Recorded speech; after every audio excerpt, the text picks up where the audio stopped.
ಶಂಕಿತ ಡೆಂಗ್ಯೂ ಜ್ವರ ಹಿನ್ನೆಲೆಯಲ್ಲಿ ಮಂಗಳೂರಿನ ಖಾಸಗಿ ಆಸ್ಪತ್ರೆಯಲ್ಲಿ ಚಿಕಿತ್ಸೆ ಪಡೆಯುತ್ತಾ ಇದ್ದ ಕಾಸರಗೋಡು ಜಿಲ್ಲಾ ನಿವೃತ್ತ ಶಿಕ್ಷಣಾಧಿಕಾರಿ ದಿನೇಶ್ ವಿ ಅವರು ಚಿಕಿತ್ಸೆಗೆ ಸ್ಪಂದಿಸದೆ ನಿಧನರಾಗಿದ್ದಾರೆ. ಡೆಂಗ್ಯೂ ಜ್ವರದಿಂದ ಕುಂಬಳೆ ಆಸ್ಪತ್ರೆಗೆ ದಾಖಲಾಗಿದ್ದ ಇವರನ್ನ ಜ್ವರ ಉಲ್ಬಣಗೊಂಡ ಹಿನ್ನೆಲೆಯಲ್ಲಿ ಮಂಗಳೂರು ಆಸ್ಪತ್ರೆಗೆ ದಾಖಲಿಸಲಾಗಿತ್ತು.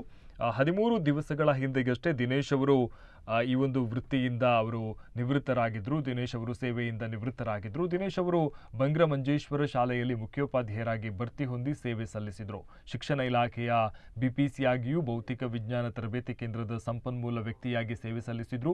ಮಂಜೇಶ್ವರ ಉಪ ಜಿಲ್ಲಾ ಶಿಕ್ಷಣಾಧಿಕಾರಿಯಾಗಿ 7 ವರ್ಷಗಳ ಕಾಲ ಸೇವೆ ಸಲ್ಲಿಸಿದ ಇವರು ಸಾರ್ವಜನಿಕ ಶಿಕ್ಷಣ ಇಲಾಖಾ ನಿರ್ದೇಶನಾಲಯದಲ್ಲೂ ಕಾರ್ಯನಿರ್ವಹಿಸಿದರು. ಕಾಸರಗೋಡು ಜಿಲ್ಲಾ ಶಿಕ್ಷಣಾಧಿಕಾರಿಯಾಗಿ ಜನಾನುರಾಗಿಯಾಗಿದ್ದ ದಿನೇಶ್ ಅವರು ಮೇ 31ರಂದು ಸೇವೆಯಿಂದ ನಿವೃತ್ತರಾಗಿದ್ದರು. ಪತ್ನಿ, 2 ಪುತ್ರಿಯರು ಹಾಗೂ ಓರ್ವ ಪುತ್ರನನ್ನು ಕೂಡ ಅಗಲಿದ್ದಾರೆ.